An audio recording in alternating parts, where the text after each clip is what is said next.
Good morning, everyone, and welcome to session 4 of our MTSS Gather and Grow Collaborative. We're so happy you were able to join us and Happy New Year. Uh, Today, we're going to start off with just a quick reminder. If you would, to please drop your name in the chat, your first and last name. And at the end, make sure to complete your survey, and both of those actions will be sure that you are going to get your credit for your renewal credit at the end of our sessions. And we just want to again welcome you to our Gather and Grow. And all of our recordings are linked here, and I will send them out again in the follow-up email as well. But you can see all of the previous recordings of our sessions. And here's just another quick overview of our agenda for the day. We're going to start with our gathering with our guest speaker, Dr. Paul Ricamini, and we are going to then have our breakout rooms. And if you didn't have a chance to read the article, the pre-reading, we'll drop that in the chat when we get to that point, so you can look at that one more time. It's very short. And then our school spotlight will be Aiken County Public Schools. They will be with us. And then we will have some announcements. And we have some new announcements to share this time that we didn't have the last time we were together, which was can't remember if it was November or December, but we're glad to have you back. And without further ado, we're going to start by welcoming our guest speaker. And there's some information here on the screen about our guest speaker, Dr. Paul Ricamini.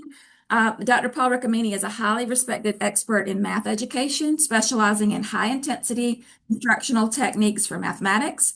He has a mathematics degree and dual certifications as a high school math and special ed teacher. Paul possesses an in-depth knowledge of content matter and evidence-based instructional techniques. He is guided by principles from cognitive science, the science of learning, and learning characteristics. And he has a rich background spanning over 30 years of education experience, and he has made significant contributions to math education. His research has focused on innovative teaching strategies and providing practical research-based methods to enhance math instruction. So we're very, very fortunate to have Dr. Ricamini with us this morning. And I am going to stop sharing my screen so we can allow Dr. Ricamini to share his screen and get started. Dr. Ricamini, you can take it away. Good morning, everyone. Wow, what a large group on a school day to have joining us today, which I think is fantastic. And I also think it speaks to the importance of our topic today in terms of how science of learning can guide our math instructional decisions as we're moving forward in a way to try to support all students as they are progressing through their math education. So very, very excited to have this opportunity. It's always a challenge to decide exactly what topic to do in a short period of time when it's such a important topic and a very broad topic. So what we're going to do today is I'm going to talk about this whole uh, emphasis now on this science of learning and kind of try to dig down to what does this actually mean for teachers? And that's probably one of the biggest things our field has continually struggled with is the communication and the application of research into the practical realities of a classroom. And I don't have to go into detail. You all know what that means. It's not a controlled environment. Some might call it random controlled chaos, but the reality is we have to really put some efforts into taking what we're seeing in the science and applying it into the classroom. And I'm also going to just sort of plant a seed that I'd like also some folks to think about is the science of reading and kind of what has happened across the last several years in that, because I think the next big area is going to be mathematics. So with that said, I'll share my screen here. There'll be some time for questions at the end. I will try my best to monitor the chat if we have questions, but I think in such a large group, it's probably going to be best to save questions to the end. But feel free to drop some things in the chat. I know Charlene's going to help me monitor that as well. So, all right, screen two, share. All right, so um, hopefully everyone is seeing my slideshow as we move through today. So again, this is a big topic. 30, 45 minutes is not going to do it service, but this is my goal today is to get some conversations moving forward. So your reading that was sent out about the science of learning, I think we're going to start there first. So one of the things that we are really starting to see, and it first started with reading, is this terminology that's being used, science of learning, learning science, cognitive science. And like, okay, fine. We can figure out what we want to call it, but the more important part is what does this actually mean? And then the critical aspect is what does this mean for teachers, kids, instruction, and math? So I'm going to start with some things here to dispel. So science of learning is not a package program or a curriculum. So you're starting to hear these things come up. It is way, way, way broader, deeper, and more extensive. So don't fall into the trap of that. It's a program, it's a curriculum. If you've been in the classroom any amount of time, you know that it's not going to be a program that is going to really help students. Second, it is definitely not anti-teacher. It is not anti-teacher or anti-professional judgment. What it is trying to do is give um, what the science is telling us about how kids learn across in different environments and different learner characteristics in combination with teacher experience. And the other big thing is the science of learning is an ongoing field of research. There is nothing settled. One of the things I think is really important, what makes us a profession is not the degrees or the diplomas or the letters behind our name. It's that we are trying to improve what we're doing year in and year out. That is the evolution. And the science of learning is evolving. We are trying to better understand how students learn. We are trying to better understand what is helping students learn. And then we are trying to understand how to make these things happen in the classroom. So I'm starting to hear these kinds of things coming up. And it's important to recognize that the science of learning is here to guide us. It's not here to make us do things. Now, the key considerations that I think are really, really important to our conversation today, in terms of supporting kids in learning math, is what does this really mean? And again, we have just seen major changes that have happened in the science of reading. And it's not because there was new research. It was because there has been ongoing research that um, people started to look at more broadly. So the most important thing for teachers to recognize about the science of learning is it is trying to explaining what and why instructional strategies work. And that is something that is one of the biggest challenges because we know there's not one thing that is going to work. But what we need to look for is what is the science telling us in terms of the majority of students. Second, in order to improve our math instruction, we really need to look at this science and bridging it into the classroom. That is probably the fundamental biggest challenge of of trying to improve students' learning is this idea of, okay, this is what the research is telling us. What does this mean for the classroom? How do we make it work in an uncontrolled environment? But the most important thing are these last two. And I think this is what really moved things in reading and is coming in mathematics. But that the science of learning is supports instructional decision making. That is the key. So, we're dealing with human beings and we all have our philosophies, our beliefs, our dispositions, how we learned, what we experienced. And those are all very, very important aspects and considerations. But when we are talking about instructional decision making, we really need to make those based on the science and being guided by science. And then the other piece that really has to start driving some conversations here is this idea of preponderance of evidence. So this is where I feel there's a lot of discussion, there's a lot of looseness, there's a lot of personal opinions coming up. But when we're making decisions about instruction, we really need to look at what the preponderance of evidence says. And I'll just use myself for an example. I've run studies and I found good results, but in no way should that study ever be used to make an instructional decision because it was one study in a very small sample.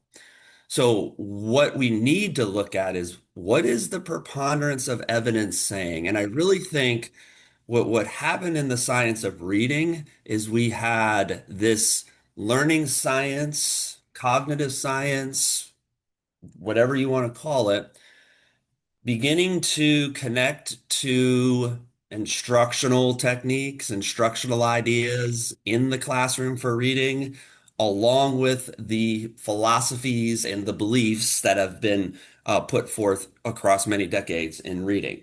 And when those three came together, it forced some conversations that made us reconsider and change directions. And it's not about right or wrong. It's about what is the evidence suggesting from a broader perspective, and how do we kind of work that down to the classroom? So these are the big things, and you're going to start hearing more about the science of learning and its implications in terms of math instruction. And there's going to have to be some hard conversations because right now there's a lot of um, personal beliefs and philosophies pushing and driving instruction. So when we think about science of learning, and I know in that article, if you had a chance to read it, there's definitely um, discussions about and variations about like the definition. I'm sort of less interested in a formal definition. I'm more interested in what it means. So what really the science of learning means, I just want to talk a little bit about this, is it is designed to for us to learn and better understand learning. At its core, it's not trying to prove X, Y, or Z. What it is looking at is, okay, what are we seeing with kids learning?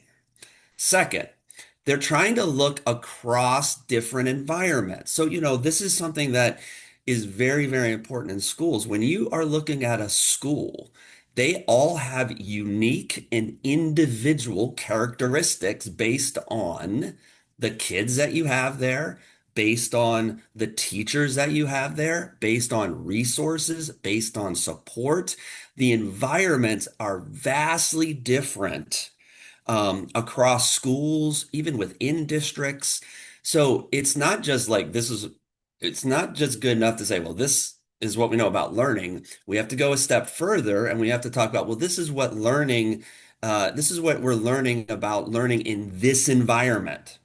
Now, to further the specificity, we also have to begin to look at learning in different environments with different learners. So, kids with learning disabilities, kids with dyscalculia, kids from under impoverished settings, those all are different learners, and we need to better understand all of these. So there's sort of this mentality that I'm starting to hear that it's one size fits all. It is the exact opposite of that. What it is really trying to do is look across these different environments. Now, the challenge that we have as educators is we have all these differences, environments, kids. We have all those differences, but we are all required to teach us the same set of standards. So that's where the challenges really, really start to come into play, is that we've got kids and we've got these schools that's very, very individualized situations, and we're going to have to take the science, continually expand upon it so that we can really use it to improve instructional practice at the core of the science of learning. It is really about trying to provide information about how to improve our instructional practices for students. So kind of thinking with that theme or context in hand, what I want to kind of change and shift to is the cognitive process, because that is what I think is probably the biggest change in the last 5 years, is that there is a recognition and understanding that, hey, we need to teach X standards. We've got X kids. But what is the cognitive process that we are actually trying to change? And this is where the conversations start to move out of the ideas, the philosophies, the opinions, and more into, okay, this is how folks are learning. How can we tap into that from an instructional perspective? So I have a very simplistic diagram. So this is where I'm really speaking to the teachers that are in this room. This is a very simplistic diagram of what we are tasked with on a daily basis. So this is representing the process that is involved as kids learn. Now, we're kind of in the lens of mathematics, but this is the exact same cognitive process that kids learn for reading, the same cognitive process that kids learn for writing, for science, and for social studies. So it's kind of and this is my opinion, I find it's unfortunate that we called science of reading. That was a term that we sort of came to understand. It would have been better if we stuck with the science of learning. And then we can have the conversations about in the context of reading, in the context of math, because it is really the same underlying principles. Now, our content is going to be different, but the principles are the same. So when you look at this diagram here, these three heads are representing an aspect of the learning stage where the cognitive process is being used. Now, I'm using the word used. You will often hear people say loaded, leveraged, cognitive resources. It's the cognitive energy that's involved in learning. It's what we cannot see, but it is what we are trying to change. So learning is about change over time. They don't know something, we spend time teaching it. We evaluate to see if they learn it. If they didn't learn it, we do some reteaching. And um, then we help them remember it. So there's really two kind of distinct stages here for teachers to consider. So the first thing that happens when kids are trying to learn something, the first thing that gets activated is the sensory registry. So this is how information is taken in. It's what you and I are all doing right now. How are you taking in the information that I'm talking about today? You're hearing it and you're seeing it. That's the primary mode or mechanism that kids take in information. Now, in math, at the younger grade levels, we will use manipulative. So now we're adding in hearing, seeing, manipulating. It's all happening at the same time. But that's how kids take in information. Now, as a teacher, you know that kids have no filter on this. So they're just taking in everything. So, strategies that are designed to help kids take information in are going to do something to better organize it. So, think about graphic organizers, anchor charts, task lists, pictorial representations, graphic organize. These are all things that are trying to organize information for the kids. That's one part of it. But as they take that information in, it is all getting funneled down into the working memory and the short-term memory. So this is the part of the process that is really involved or heavily leveraged when kids are trying to learn something. And what we have learned in the science of learning is that the short-term working memory is very much limited. And what that means from an instructional standpoint is if you have the kids trying to do too much in the learning of something, it will overload their working memory and bog them down. And once that working memory gets overloaded, learning stops. So what we have learned this very clearly in reading, and which is why developing students' fluency is very, very important to their comprehension. So if you think about a kid who is a struggling reader, they tend to be not fluent. In other words, it's broken, they're at the sound level, they're struggling to read, they're decoding a lot of the words. So even if they decode every single word correctly, in the context of reading, that is going to be problematic for comprehension because they are spending all of their limited working memory trying to decode words, and they don't have enough cognitive capacity to comprehend. So that is the same thing that is happening in math. A lot of kids are getting bogged down. Could be a deficit skill, could be a prerequisite skill, could be a prior knowledge, it could be a fluency piece, but they get bogged down on it, and then that takes away from them interpreting, applying, and problem solving, which is the ultimate goal, is that we are teaching kids how to use math. So that's the part of the cognitive process that's involved heavily in the initial learning part. But as kids are learning, whatever we're teaching, now when I'm defining learning as going from zero to something else. 0 to 50 is a lot of learning.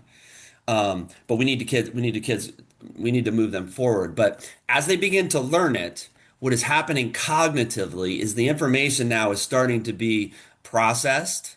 They're making sense of it, and ultimately they're going to end up storing it. So the fancy word for learning is called encoding.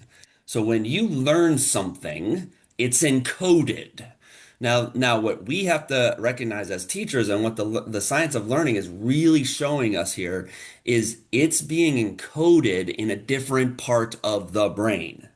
So it's being encoded where we store memories. Now, we don't really use the word memory in education, but when you learn something, it is a memory.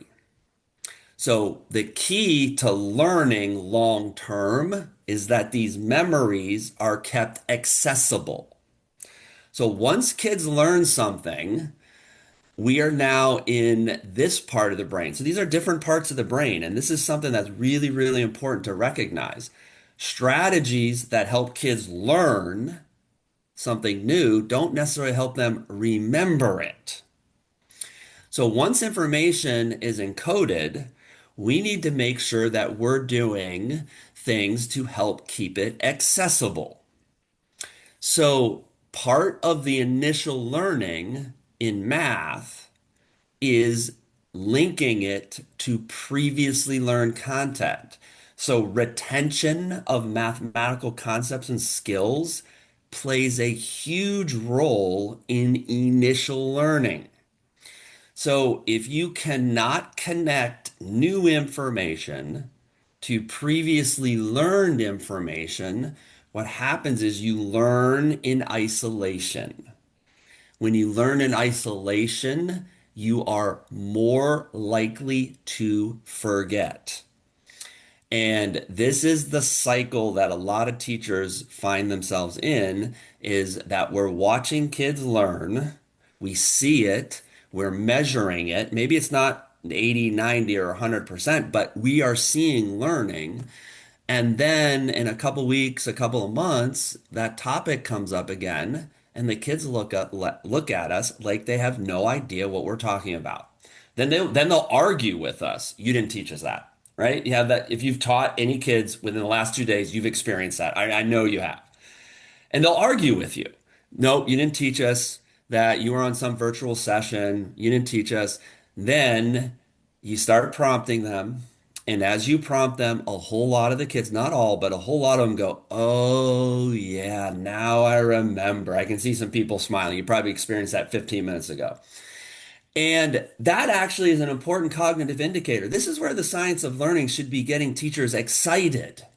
So, what that's telling us when a kid goes, "Oh, yeah, now I remember that," what that is telling us is that student did indeed learn it. Initial teaching worked, it was there. But the time from when it was taught and the kid demonstrated they could do it to when the topic came up again, that space prevented the student from accessing it or retrieving it. And that is the name of the game. We spend, in my opinion, a lot of time on the front end, working our tails off to get the kids to learn something. And I see this across tiers. It's all about reteaching. The reality is we really need to start paying attention to this idea of retrieval, access, and retention. Because in mathematics, if you are not retaining and remembering what you're learning, you are going to have major problems the farther you get into your education system. So, what the science of learning has really begun to show us about the retention piece. And to me, this is something that was very exciting, but at the same time, it was disheartening because when I was a classroom teacher, I was pretty much doing the opposite of what the science of learning is telling us about retention.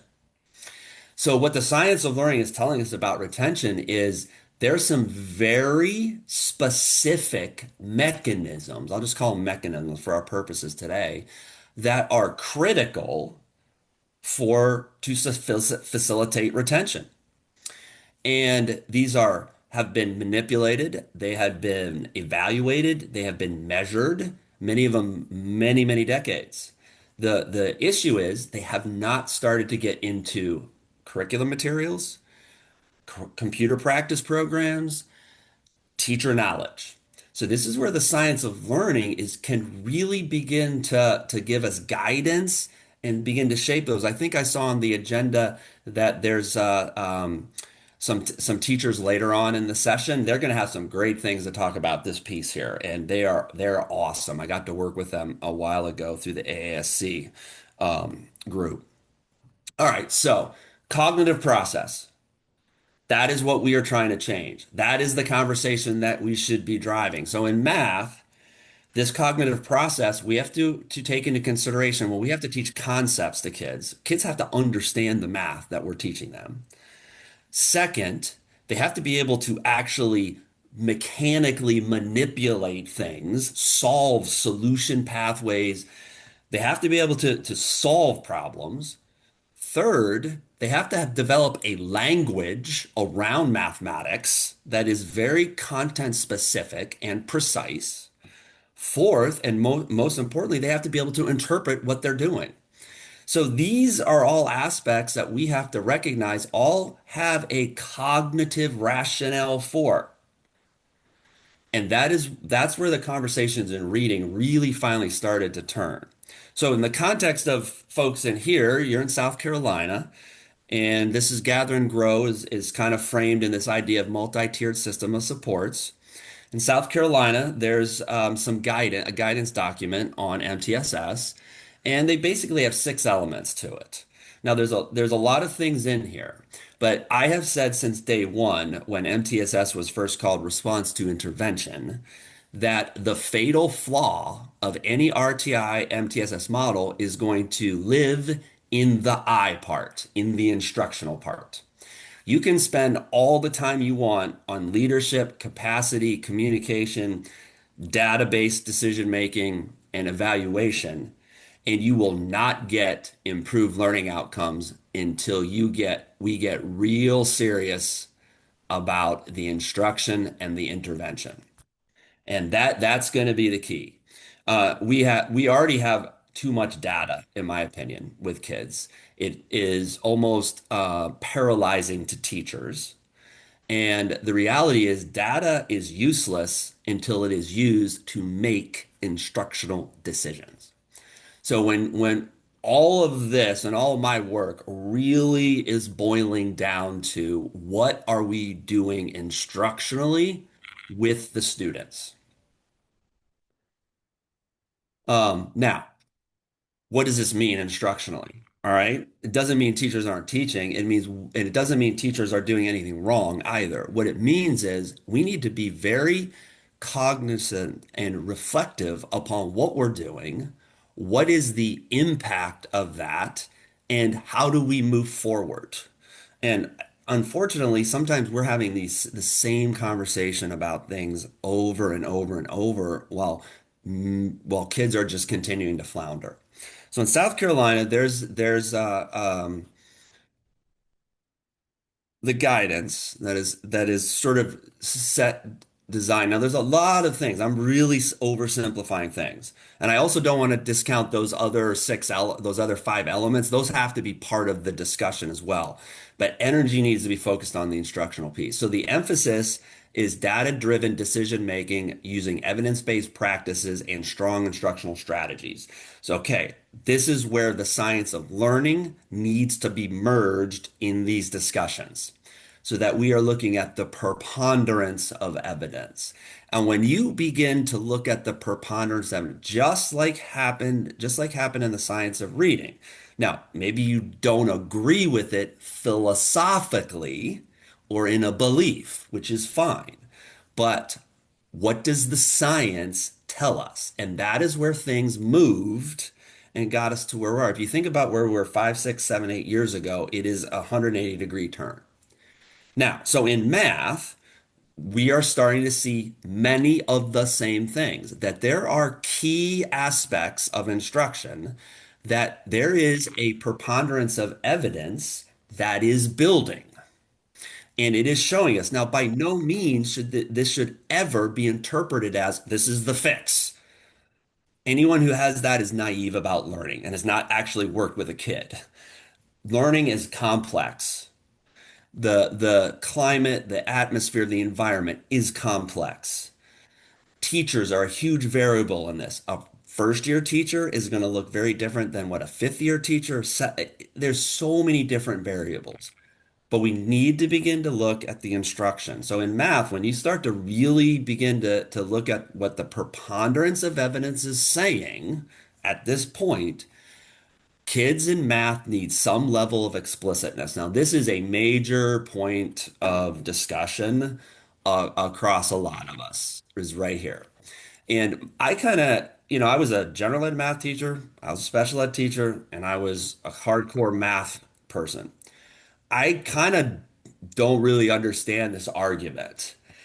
There should be an instructional continuum, and we should be sliding back and forth on that continuum based on two critical things. Well, I'll call it three.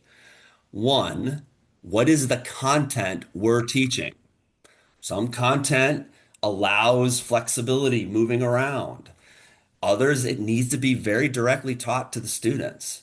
Second consideration is what are the kids? What's the kids? Am I working with a group of gifted kids that have all the prior knowledge, all the motivation, all of the supports and resources, or am I working with a lot of high need students? So there needs to be a continuum. And that is what I think is getting lost in this conversation. But when you look at the science of learning and the evidence-based practices, it's hard to really not recognize we need to have levels of explicit instruction across all three tiers. Second, the importance of visual representations cannot be overstated in math, but the one of the issues we have to sort of recognize is what is the purpose of a visual representation? Or now visual could be picture, or a concrete model. Concrete models are not really designed as the end point for a student. In other words, we're not teaching concrete or using concrete models for students to then use as the strategy because our math gets too complex and concrete models begin to break down. The idea of using visual representations, it's to support the understanding at the abstract level.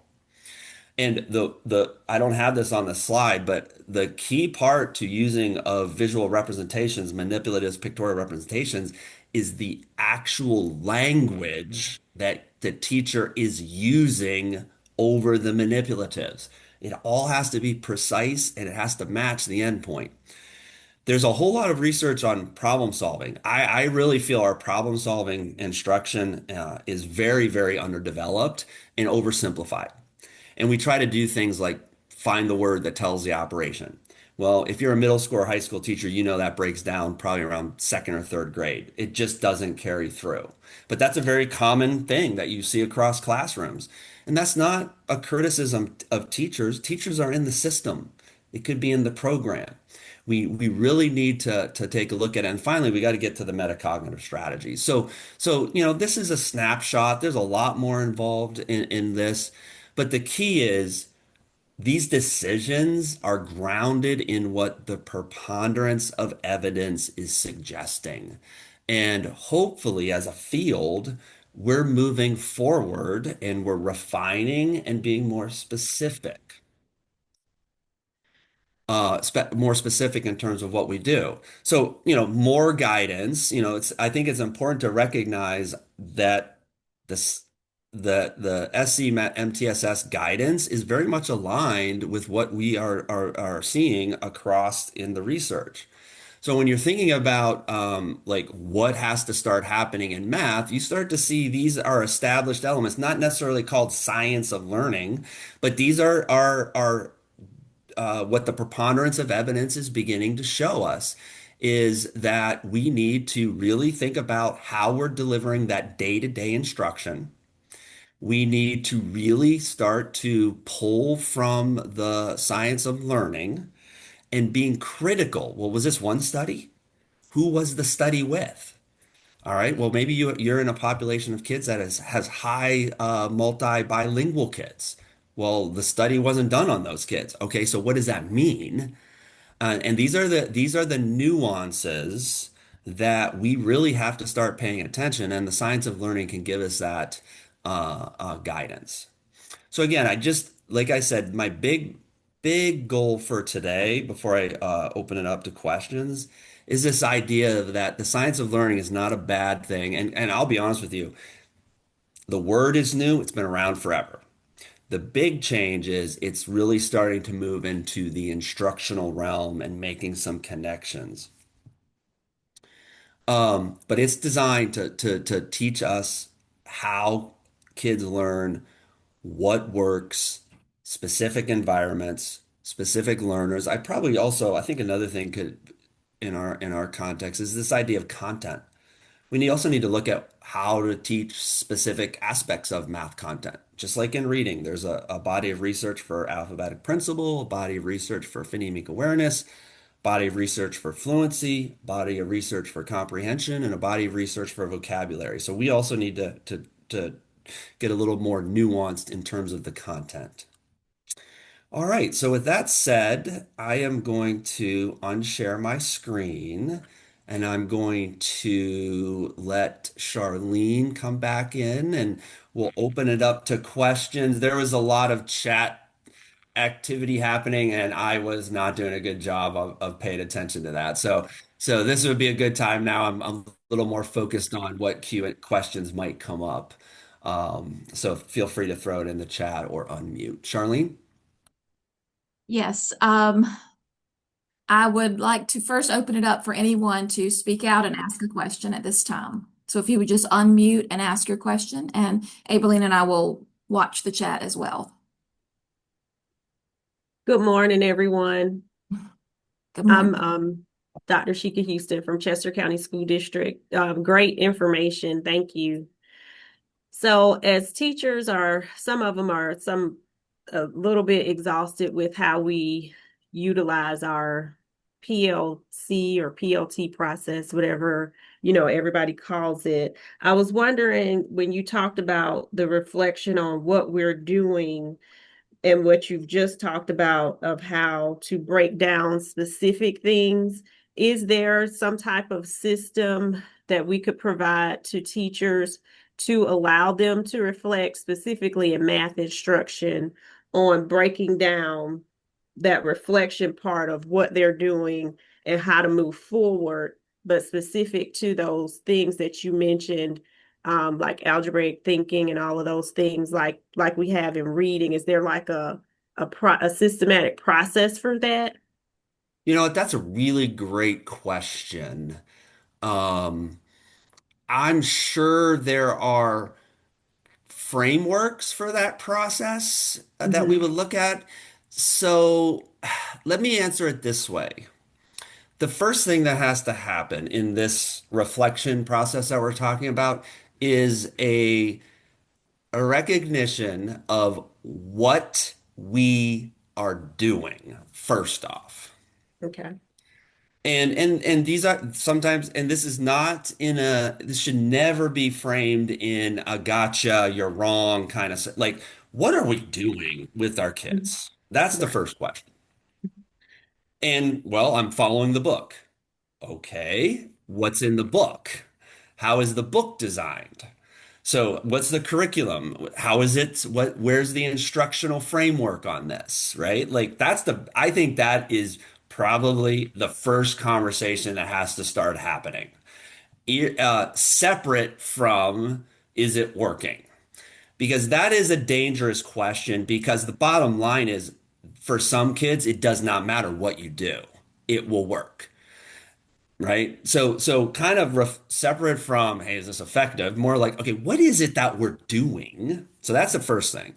Second thing, I think, now this is more Paul Rickamini speaking with my experience with schools, is okay, how is this linking to the cognitive process of learning? In other words, the executive functioning piece. And then those two conversations, I think everything starts to come from that. Then we start looking at, well, how effective is it? I think I was reading your comment about like 80% meeting expectations, all these kinds of scenarios. Mm-hmm. I think that's another question to that has to be, and it has to be very school-based, individualized, because what works in my kids' schools in the shadow of Penn State University is not necessarily going to work at another location. So I think that is the other piece. And all of this is not in any way, shape, or form about what you're not doing right or wrong. It's about what are we going to do next. So I think I don't know if I'm really answering your question, but that's kind of, I think, the thinking that has to go into play. But I think that's a great idea, and I might have to put some more time into that. Okay. Thank you. That was helpful. Okay. Anyone else? Please feel free to unmute with a question. Yes, I would like to talk about number 6 from your last slide, foundations, key considerations. Sure. Um, I think that number 6 is where a lot of teachers sort of they don't do that. And I think especially with the new iReady um with math, concerning math, and I think that was very important to include that. Can you explain to us what that looks like? Sure, Um, sure. So Laura, if you mhm. don't mind me calling her first name, she just sort of picked one of the hottest button issues right now in math education is this idea of fluency. But this is where the science of learning has to be in the conversation. So the same reason that we want kids to develop fluency in reading, automaticity of sight words, is the same cognitive reason why we want kids to develop that in math. And this is has nothing to do with whether they ultimately use calculators or not, or if it's on a test or not. This is all about the cognitive process and how we facilitate and help kids engage in mathematics. So, um, getting into like what fluency means is the more fluent kids are with certain things in mathematics, the less cognitive load is having to be diverted to it. So what you just want to, and I'll just draw, and I'm oversimplifying this, Laura. So what I want to draw a parallel to is when a student is having to decode a word, that decoding is using up a lot of their working memory, which is why Mhm. they have are struggle to understand that. So when kids have to ultimately use strategies for basic facts, it will eventually cause issues later on. Now, Right, in no way did I just say strategies for computation are bad. It's actually should be viewed as a progression, just like decoding. We want kids to decode, we teach them to decode, we tell them to decode, but we also have a lot of activities to try to help them so they do not have to decode. right, So there is a progression. And the in every state set of state standards that I have looked at, that progression is embedded in the math standard. It's just not clearly articulated that there is a progression. But when you get into middle school, if you have kids that are very, very unfluent in math, that is going to make all of that upper level math much more challenging to learn. It's not that they can't, it just becomes a cognitive issue. all right, thank you. Okay. Do we have another question? Let me double check and see if we've had any dropped in the chat.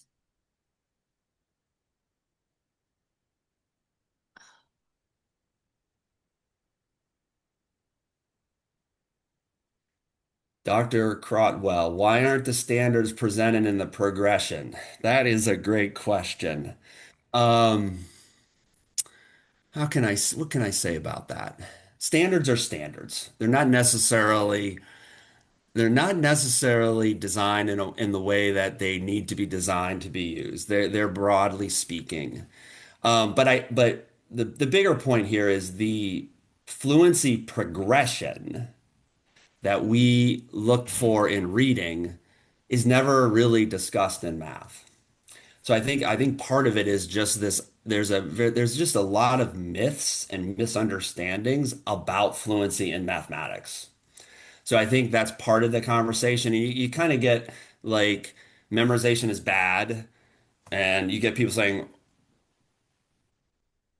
we don't need to memorize, and there's just too much noise happening, and teachers are kind of in the middle of this, and they don't know which is, what way is up or down. So I think it's just there needs to be a more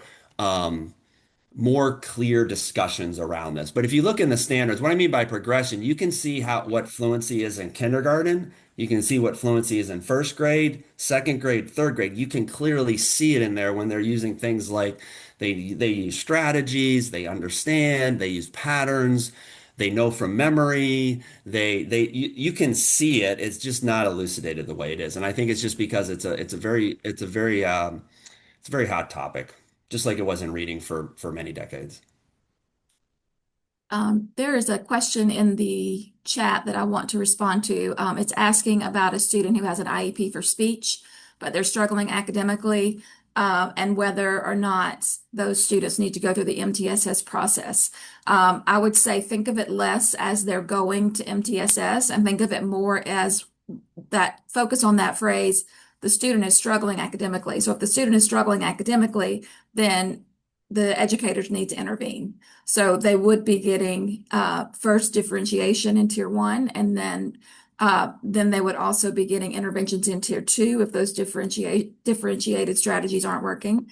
and then possibly intensified to tier three. So you certainly wouldn't exclude a child because they have a speech IEP. If they need support, they need support. I hope that answers the question, I Tom. would agree with Charlene.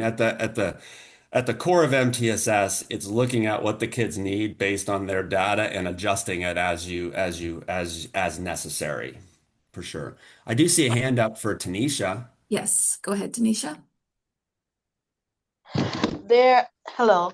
Hi. There was a portion of the conversation you were having with us where you were talking about educators needing to connect the topics that they're teaching instead of doing it in isolation. And you had gotten to a part, but I don't know, for some reason my audio got derailed. You said we need to pay attention to three, I think, processes, which started with retrieval, but I didn't hear the second and the third. Um, so when you're trying to help kids retrieve information, the science of learning has done a lot of work on this, and it has really, um, it's really differentiated. There's three critical things that have to happen in order for any activity to actually help with retention. And so I call those mechanisms. So the key is, I'm going to simplify this to you. The key is, in order for an activity to support a child's retention, the activity must be designed in a way that that basically forces the student to retrieve repeatedly. Okay. So the key for today is retrieve repeatedly.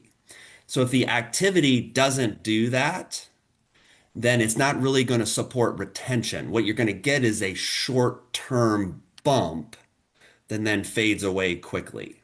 So an example of this in math is the way we have kids practice math.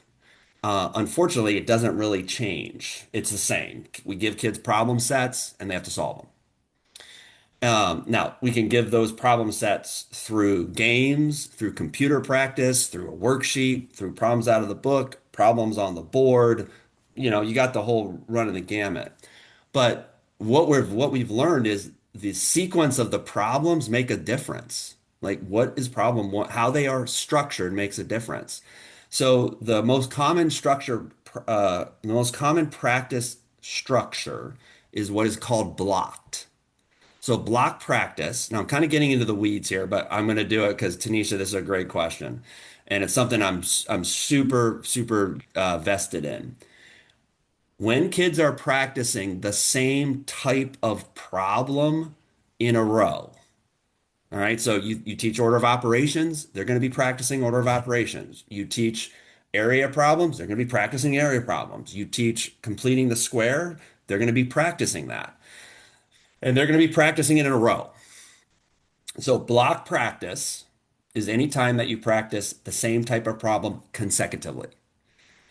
That is important in initial learning. So back to my three heads.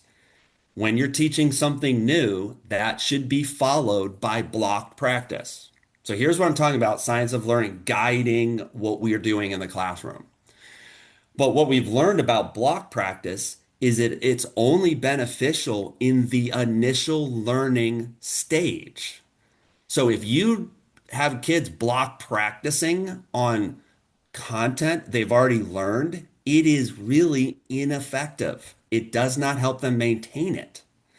So the other sequence is called interleaving. So interleaving is when you give kids a practice activity where they are not practicing the same problem consecutively. So problem one is an order of operation problem two, a problem. Problem two is interpreting data from a pie chart. Problem three is an estimation problem. Now I'm just randomly pulling those. But what I want you to note about those three is they're dissimilar. So what happens cognitively is there has to be a switch from problem to problem. So that switch is exercising the retrieval process. They're repeatedly retrieving the different problems. Now that would be 3 or 4 problems repeated, right? So there is a classic example of what the science of learning can impact us in instruction.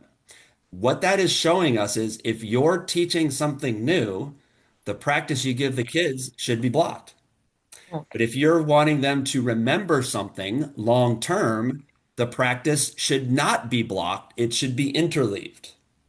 So Okay. there is a great example.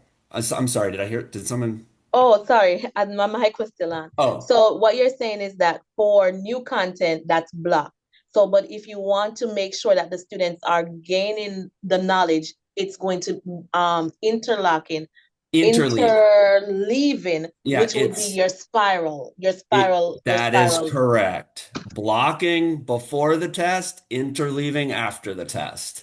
All right, So, thank you. so right there in that, now I'm just giving you barely enough information. You want to explore this more. Right there has immediate implications to classrooms at tier 1 and tier 2, as well as tier 3. But that's the power of the science of learning if we start embracing it. I think that would go well with number 6 as well, that intervention time to do that particular spiral.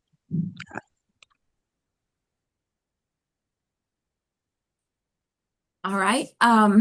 We are at time. Unless you have a very burning question that you want to pop in for one last question, then I'll allow you to do that. But otherwise, we probably need to move on.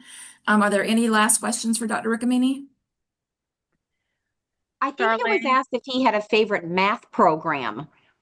That is a question that I will pretend I don't hear. So now what I mean by that is essential. First off, I avoid that kind of engagement because there's a lot of money and there's just a lot of stuff involved with programs. What you should recognize is there is no perfect math program. And they are essentially all basically designed around the same structure. And the key is they are not designed for the most advanced kids and the struggling kids. They're designed for that middle group, if you think of a bell curve. So, regardless of the program, you're going to have to make modifications to that for certain students. So it's all going to depend on your population, your needs, and so forth. So I do think everybody should have a program as the foundation, and then I think the science of learning needs to help guide kind of the modifications and adaptations. So I know I didn't answer your question specifically, but there is no perfect program, and we are too much into this whack-a-mole, so to speak. I want this program, that program. Get a program. It's not designed for all your kids. Then you can start having the conversations of how to improve it. And Paul, we have a list of high quality instructional materials for math that have been selected at state level. But I don't know if any of you were able to tune into the board meeting yesterday, the state board meeting, but it was kind of brought up and mentioned.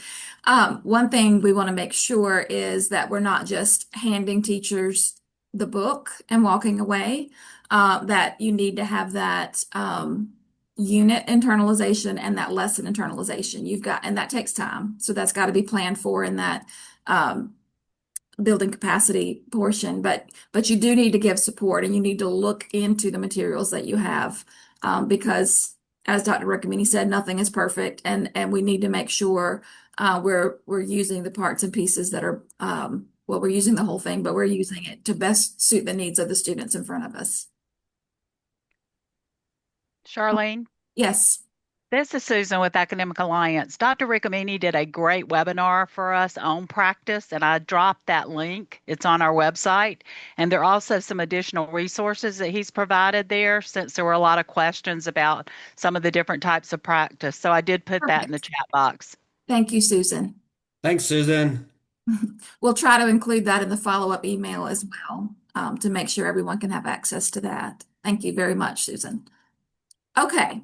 Dr. Rickamini, you are welcome to stay with us for the next part, but in case you drop off, I wanted to make sure we thanked you so much for coming today and speaking with us about the science of learning. And we'll certainly look at the other resources because you've done a lot of work in our state and we appreciate your support here in South Carolina. Thanks, Charlene, and everybody have a wonderful rest of your day. Thank you. Okay, we're going to move on to the growing portion of our Gather and Grow. And in this section, we are going to look at our breakout rooms, and we had an article that was sent through email. And we are, Aileen, were you able to drop that in the chat? And if not, I can pull that article. I am not, Charlene. Okay, no worries, no worries. I've got it Okay. right down here. All right. I know it doesn't look pretty, but that's okay. We've been on here many times together. I just have to hear me talk to myself. Okay. All right. Chat. I'm gonna drop this in for y'all. Oh goodness, not to the waiting room. I wanted to go to everybody. Okay, so I've dropped the article into the chat in case you need that again. But we're going to ask now that you select a breakout room of your choice.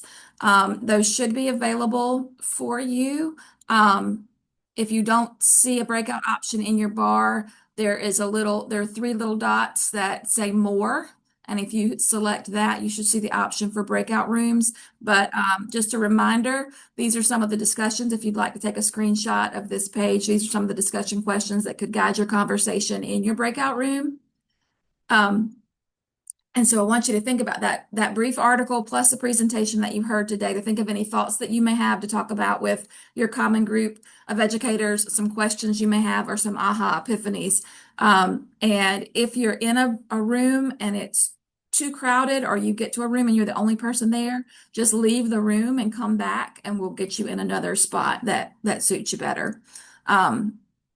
So you can go ahead and head to breakout rooms. Stay here if you It have doesn't show any options. You don't see the option. Okay. Yes, Breakout rooms. Okay, let me see. Open all rooms. Now see if you have the option now. yes. Thank you. And I would like to also state that these ladies were recommended by Dr. Paul Rickamini. He asked me to get these presenters because he'd heard them speak before. So I'm very happy to have Aiken County Public Schools with us today for our school spotlight. We have two presenters here. We have Dr. Latrice Quattlebaum, who is a continuous improvement coordinator in Aiken County Public School District. She collaborates closely with school faculties to analyze multiple data sources, guide instructional planning, and foster a culture of continuous improvement. She has over 2 decades of experience spanning classroom teaching, instructional coaching, and district level leadership. We also have with us Dr. Taria Jenkins, and she serves also as a continuous improvement coordinator in Aiken County Public Schools. She has over a decade of experience in education, spanning classroom teaching, instructional coaching, and school leadership. And she is passionate about excellence in student achievement, instructional excellence and student achievement. Her work focuses on building the capacity of educators through data-informed coaching, collaborative planning, and targeted professional learning. So without further ado, I'm going to stop sharing so they can share their screen, and you have been made co-hosts. So Dr. Jenkins, there we go.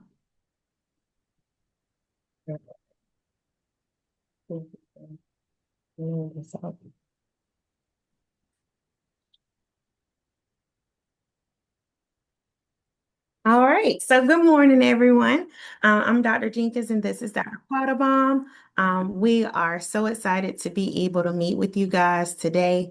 It was actually an honor to receive an email message from Ms. Gleaton asking if we would just come in and share some strategies that we've used in Aiken County. And also being able to always support Dr. Rickamini. I think I'm probably his #1 fan after seeing him at the summit.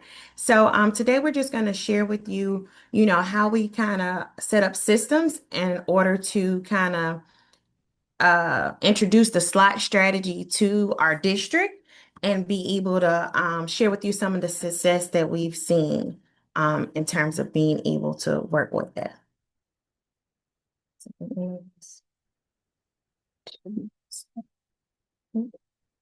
Hold on. Oh. One moment and stop sharing.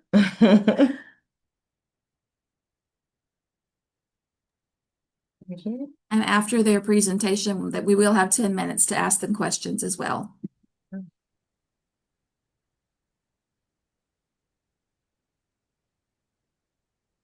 Just one moment.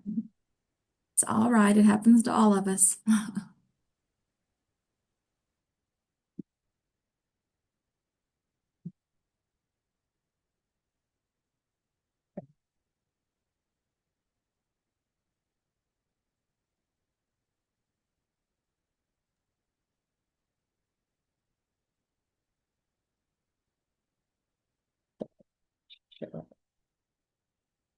Mhm.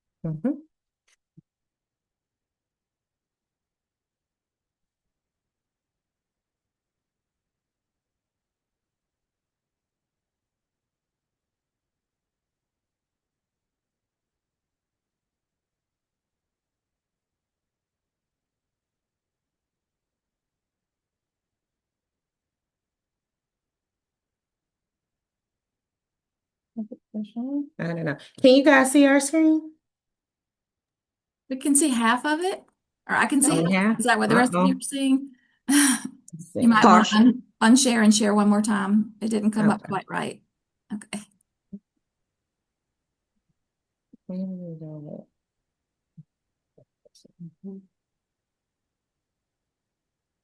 Okay, can you guys see it now? Yes. Yes. Okay. Perfect. All right, awesome. And I already did our introductions. So, like I explained and shared with you guys earlier, we're just gonna talk about using the SLOT strategy, which is one of the retention strategies that Dr. Rickamini has shared that has been very impactful with us being able to see not only growth within our teacher capacity, but also within our students and their mastery. We're gonna kind of give you some background into why we chose to kind of start implementing this strategy and how we created those systems to support it so it's sustainable. So as continuous improvement coordinators, we're charged to make sure that we work with schools and taking a laser focus view of what works in their buildings or what things are not currently working that could benefit from instructional tweaks and revisions. And so our work has to do with our 22 ATSI schools, 7 of them having second cycle designations and 2 being priority schools. Now, those numbers will soon change because we do have new designations that have been released. But our work really we were charged to build an airplane as we flew it. And at first, that was a scary task to encompass, but it's been an exciting task because it allows us to always be on the hunt and staying abreast of instructional strategies, of practices, of systems and things that can be implemented. And so in Aiken, we're all about having extraordinary possibilities for a new horizon. And so the work of Dr. Rickamini just fell right aligned with that. Because you can click it, because over the summer, like I said, we're constantly staying abreast of things. So over the summer and PD and throughout the year, we're always attending professional development conferences so that we can snag it, think about it, consider what is currently going on in our district and in our buildings to then put it into play. So it's not just a checklist mentality of we saw it, now we're going to do it. And so we were introduced to the SLOT strategy when we attended AASC Summer Summit. And then we just came back and shared that love. In 2024, immediately after we learned about it and saw the benefits of it, we did District PD for secondary where we introduced it. And then we also did PD sessions because it soon became word of mouth of there's a strategy that we can use to make sure our students retain information. And so we did school sessions, and then it just continued. Like we morphed it into catalog offerings so that we could really, as I said, meet the needs of our schools as they're meeting the needs of their students. So in June, when we first were able to attend the summit for AASC and meet with Dr. Rickamini, I actually attended both of his sessions. He had one for elementary and one for secondary. And as I was attending the session, Dr. Quattlebaum was also in some concurrent sessions, and we were emailing each other, texting each other like, hey, this will be great. A lot of feedback that we had already, because our department really just became a department in January of 24. So in terms of being proactive with working with our schools with designations. So I was like, after we had some debriefings at the end of school, talking about, collectively what we saw as a need for our ATSI schools, a lot of talk with the teachers and then also the coaches was, hey, a lot of our teachers are saying that they're teaching students and they're not retaining it.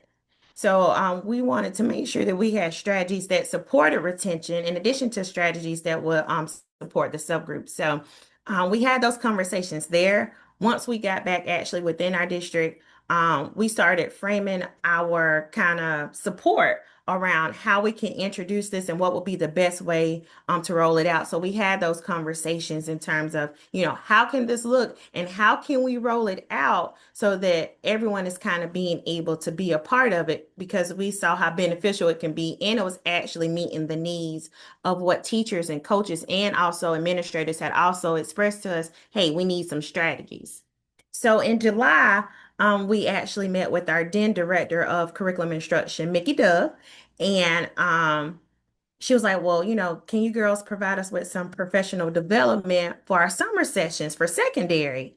And we were like, absolutely. We have some great strategies that we have been able to be a part of. And that was kind of our entry point. So for these sessions, the teachers were actually able to sign up for the sessions. So it was at their choice. We just provided the blurb of what will be in the sessions, and they were able to sign up for it. And during that time, we highlighted the SLOT strategy. I don't know if Dr. Rickamini has already given you some background on it, but it's that spaced learning over time. Awesome. If you haven't, please attend some of his sessions in order to be able to be more abreast of the strategy, because it is phenomenal. And it goes across disciplines, across grade bands, and it's very impactful. But we kind of introduced it to them, let them know how it's strategic and it's not just your regular spiral for being able to review. It's intentional, knowing about that forgetting curve and then that window of days that you have to be able to kind of hit on it again before students completely lose it. So that importance and how it's data driven based off of historical data in terms of the classes that you may have had before, but also the data that you gain with what you do normally or what teachers do normally as far as tests and quizzes, and seeing, keeping it along the way to how you can provide opportunities like Flashback Fridays, Throwback Thursdays to reintroduce those concepts. So we highlighted those. And the thing about it, because we were with secondary, we had a vast array of content areas that were in there. So we had some math, we had some science, we had some social studies, we had psychology, we had some computer and business classes. And each discipline or each content area was able to see the benefits of how they can use it. Even for our teachers who are not necessarily full on, they're just semester classes, they were saying, well, hey, if we're thinking about a whole year and the window is like 29 to 42 days, then maybe, hey, this is what we can do. How about we shorten that window and take like 2 weeks off of it and reintroduce it before then? So kind of being strategic with how we introduced it to them there. So that was a way to be able to get it kind of out into the district. It wasn't necessarily everyone at that time, but it was somebody from different buildings being able to share. And from that, word of mouth spread like wildfire. So the teachers went back to their buildings. They talked with their administrators. Their administrators was reaching out saying, hey, can you guys come join PLCs? Our teachers told us and they want to be a part of it. So then that's when we started doing school level PD at request for those schools who were asking for support with it. But also we were strategic too with working with the Dove, who was our director of teaching and or our director then of curriculum and instruction, with working with the secondary coaches. So we made sure that we provided them with the PD to give them the insight on it, and then also having a scaffold of support for them with creating a presentation in one pagers so that they can go back and redeliver it to their buildings. That way, everyone was being able, at least on the secondary level, to have exposure to it and be able to start implementing within their PLCs and their planning structures. So then it became systematic for how that can look for them. True enough, it was tweaked to fit the different schools in terms of how they did their PLCs and how they plan, but each of them had the basis of being able to use the strategy in terms of support. So once we began to, go to these different schools and work with the coaches and share with them the power of the strategy and how it could work.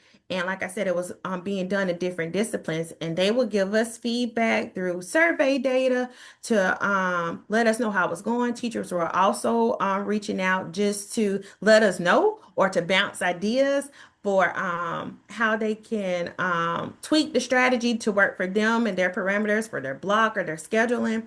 But teachers did report an increased student recall. So they were confident in their performance, especially with making sure that they had those planned out times. We also saw where a lot of teachers were being able to kind of build into their schedule to where they were strategic about having, if it wasn't a weekly Flashback Friday or Throwback Thursday, to where they strategically went back over those standards that students still needed support with mastering, to where they were having a bi-weekly thing.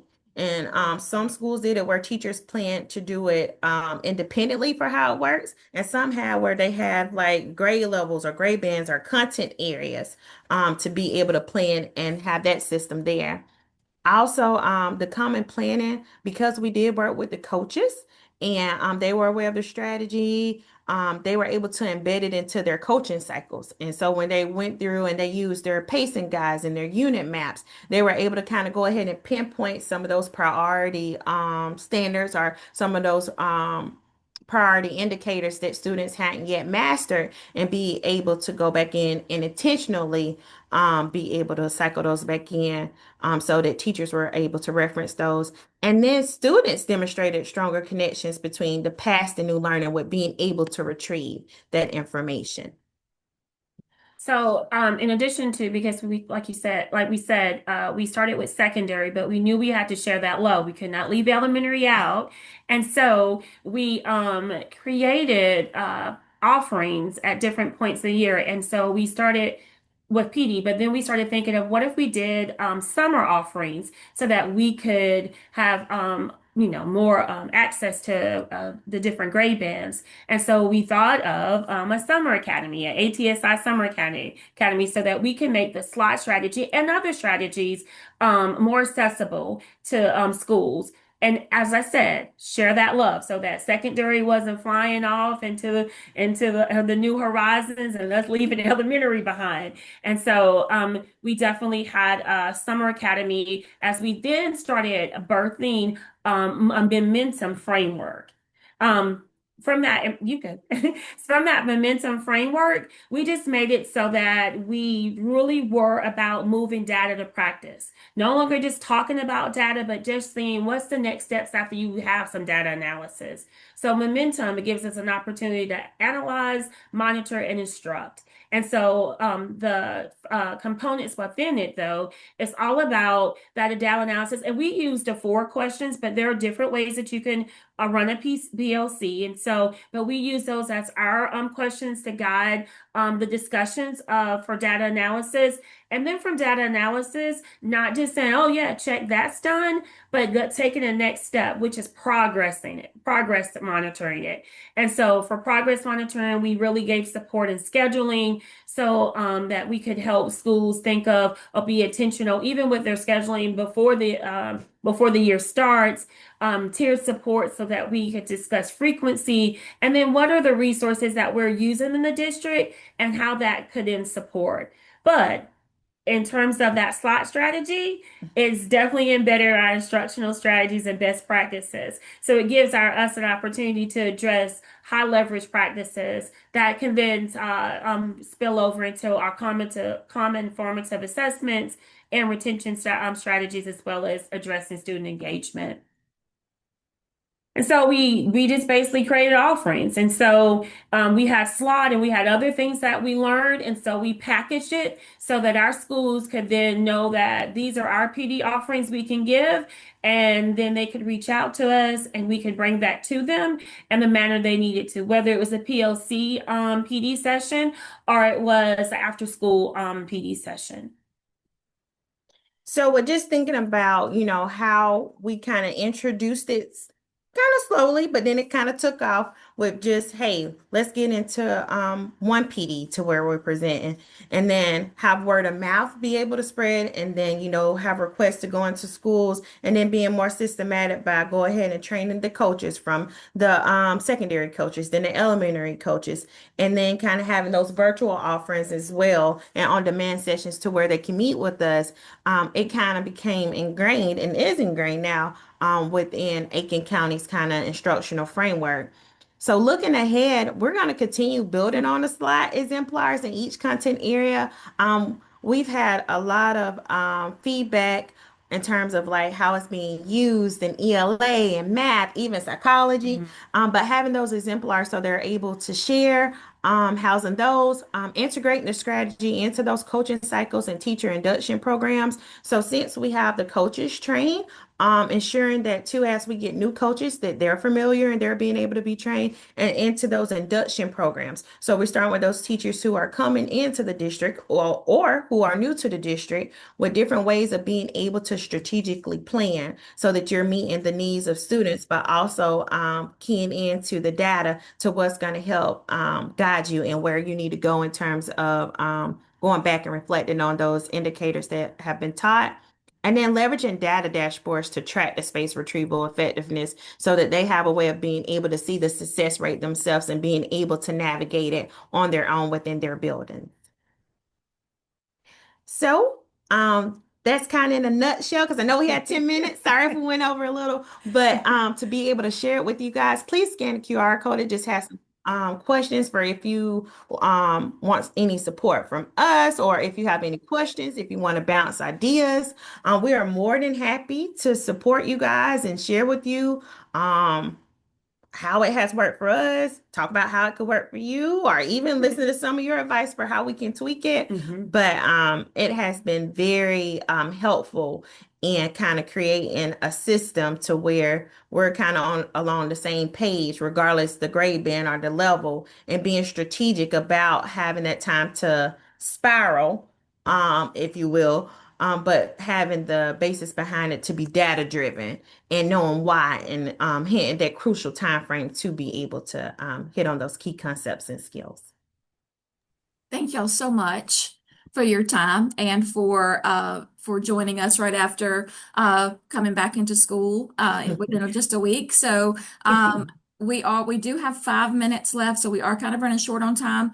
I am going to go back to sharing my screen, and I'm going to flip through some of our announcements while people can ask you questions, so people can see the announcements and the survey. But I want you to go ahead and unmute and ask questions if you have some questions for our presenters from Aiken County, because y'all can read these announcements without me saying them. So do we have any questions?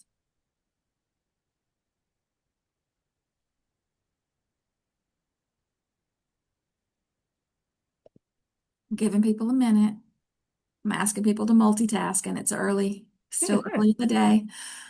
Where is this next summit that you have on the screen right now? I've been looking online and it never lists a place. I actually got an email this morning. Let me see. I know it was in Columbia one time, and then it was somewhere way different the following. I think it's at USC in Columbia this time. Y'all don't look at how many things are in my box. It's ridiculous. And I'm recording it for to be like in time. All right, let's see. I put it in the chat. Thank you, Jenny. Thank you. You're We welcome. So can't where see is your it being inbox. held? Columbia? It's in Columbia for Dr. Kearns. And Jenny said she just dropped it in the chat.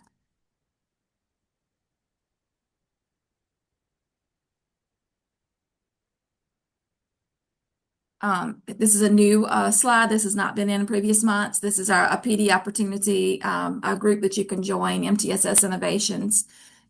So you're welcome to scan that to get more information.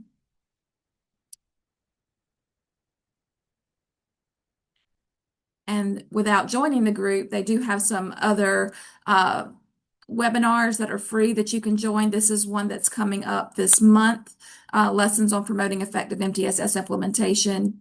And this is from that MTSS Innovations group, but it's free as Charlene, well. I think when Yes. you were clicking, I think a question came was, would our presentation be shared? And so I think that was one of the questions. Can you email it to me and I will send it out? Yes. Yes. Thank you so much. And I'll make sure to send that back out to everyone. And I will also, just in case you haven't been with us before, the recordings have to go through accessibility. So I'll send that through our communications office, and the recording will go out to all who have registered in about a week. And we have about 860, I believe, that have registered for these. So that'll go out to quite a few people. And again, I hate that we rush through the end. We've got a few minutes. If you do this survey, if you need to drop off, you can. But if you would like to stay, if you have any more questions for Dr. Jenkins, Can you put the survey, the link in the chat? Because we I sure can't will. I sure click it. will. Thank you. Certainly. So please feel free to unmute and ask any other questions at this time. Can I see the slide before the one that's on there current with the survey, Yes, please? certainly. And the survey is now in the chat as well. This is Dr. Jenkins, this is Mandy Harris. I'm a literacy coach at Camden Elementary School. I would love to know a little bit more about the slot program as far as the spacing. Can you just give me some insight as far as the time of spacing? I saw somebody or one of your slides said like 28 days out and then 2 months later they would revisit. Right. So, with it, Dr. Riccomini and his team did like some research, and they did it basically on like kind of middle grades, like 4th through 8th. But what they found was the sweet spot to be able to reintroduce concepts, so you're not having to go back and fully reteach. And they're able to kind of retrieve it from their long-term memory is the 28 to 42 days. And so after you teach a concept from the first day that you initially teach a concept, within 28 to 42 days, and that's not just school days, that's every day. He likes to say that ends with a Y. But within 28 to 42 days, being strategic about going back and kind of having an opportunity for them to see it again. And how we like to think of it and how we've been sharing it with our teachers is, of course, you're going to do your quizzes, and of course, you're going to do your tests because that's already, put forth within your pace and within your scheduling. But after you get the data from those quizzes and after you get the data for those tests, because it's a template too that you can use where you can go ahead and set up a monthly focus, and I'll be happy to share it with you. But looking at, hey, on this quiz, when we went over multi-digit multiplications and the different strategies that you can use, based off this data, I see that my students are very strong with the area model, but they're struggling with partial products. Then that gives you an idea for, okay, if I'm going to introduce it as that slot activity, then I may go back over that maybe in 20 days and bring up, hey guys, do you remember when we were going over multi-digit multiplication? You guys did phenomenal based off of your quizzes with being able to use the area model.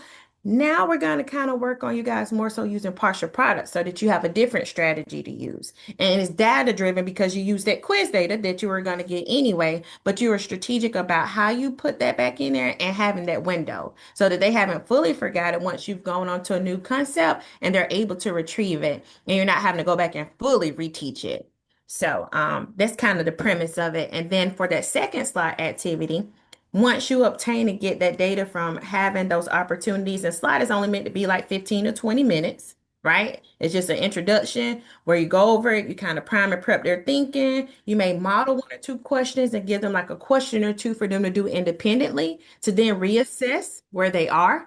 But once you get that reassessment data for where they are, then that's when it's slide 2, where you do 2 months later. You look at, did they grow? Did they not grow? And then kind of still having opportunities to revisit it then. Does that make sense? That's kind of it in a nutshell, but I'll be more than happy to talk with you about it more. That was wonderful. Thank you so much. No problem. Thank you for hopping in with that question too, Mandy. And thank you for sharing your contact information with the group as well, because I know most of our school spotlights have had some follow-up with people asking them some questions. So we really appreciate you taking your time to share today. If there's another question, you're welcome to ask it. Otherwise, you're welcome to complete the survey and hop off. I see we still have 90 people in the group, so we're still holding on. So if you have another question, please feel free to ask. If Dr. Jenkins, if y'all have just a minute for another question, I know y'all have a lot going on too. Any more questions? I am going to stop the recording. And thank y'all for joining us again this week. Thank you. Thank Have a you. good one. Have a great Thank you. one. Bye-bye.